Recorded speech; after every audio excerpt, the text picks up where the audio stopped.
अजी Sindh youth and sports department पारां कराची जे सचल गोठ वारे मल्टीपर्पज़ ग्राउंड ते सिंध हुकूमत पारां मल मलाखड़ो कोठायो वियो आहे। हिन वक़्तु असां सां पहलवान सफ़दर आलमाणी मौजूदु आहे जेको पहिरें जोड़ जो पहलवान आहे। उन सां पुछंदासीं, सफ़दर असांखे ॿुधायो त हीअ जेका तव्हां मल विड़ो था, मलाखड़ो सिंध जी सकाफ़ती रांदि आहे, इन में तव्हां खुराक कहिड़ी इस्तेमालु कयो था? हिते पहलवान हिक ॿिए खां मथे आहिनि, कहिड़ी खुराक इस्तेमालु कयो था? सिंधी घी हूंदा आहिनि, देसी जेको बि हूंदा, मुर्गी हूंदी आहे, मच्छी हूंदी आहे, ताक़तवरी शइ जेको बि आहे, गोश्त एक्सरसाइज़ इन में सभु कुझु अची थो वञे।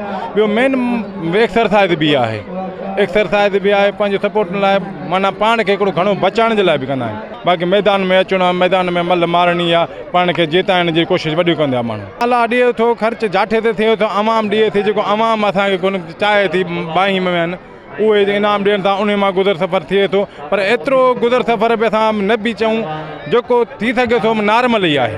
असांजी जेका पहलवाननि जी खुराक आहे न, छेले जो गोश्त, बादाम, सिंधी कुकड़ जा बेदा, इहे असां खाईंदा आहियूं। तॾहिं इहे जेका मल पहलवानी आहे न, इहे वॾी ॾुखी रांदि आहे। हिन में धक लॻंदा आहिनि, पोइ जेकॾहिं खाधो न हूंदो त उहो पहलवान धक कोन खणी सघंदो। पोइ हिन में असां पाॾे जो गोश्त बि खाईंदा आहियूं, छेले जो गोश्त, अक्सर करे असां सिंधी कुकड़ ऐं छेले जो गोश्त खाईंदा आहियूं। जेके ही पहलवान ॾिसो था तव्हां, आम माण्हू न आहिनि। पहलवान जेको हूंदो हुनजो हलणु पंहिंजो हूंदो ऐं हुनजी बॉडी मज़बूत हूंदी आहे। एक्सरसाइज़ कहिड़ी कंदा आहियो तव्हां? साईं, तेल हणी हिक ॿिए खे मटींदा आहियूं। उन खां पोइ 2-2 किलोमीटर, 3-3 किलोमीटर हिकिड़ो पहलवान भॼंदो आहे। उन खां पोइ वर्जिश जा उनजा वेट ठहियल आहिनि, जेके अधु कलाक उहे वेटनि खे खणंदा आहियूं। इहा असांजी वर्जिश हूंदी आहे। हुकूमत असांजी कान थी सपोर्ट करे, हीअ जेको ग़रीब अवाम आहे उहो असांजी सपोर्ट करे थो।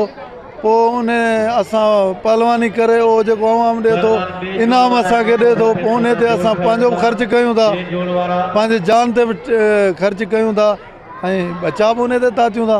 हुकूमत असांजी हिते ज़िले में मल कोच मुक़ररु आहिनि, उन्हनि जी सपोर्ट करे थी। ऐं हीअ सरकारी मलाखड़ो आहे, आल पाकिस्तान मलाखड़ो आहे, सिंध लेवल ते हीअ मलाखड़ो कराए थो। हुकूमत सेक्रेटरी स्पोर्ट कराए थो मलाखड़ो, हीअ हुकूमत जे हिसाब सां कराए थो।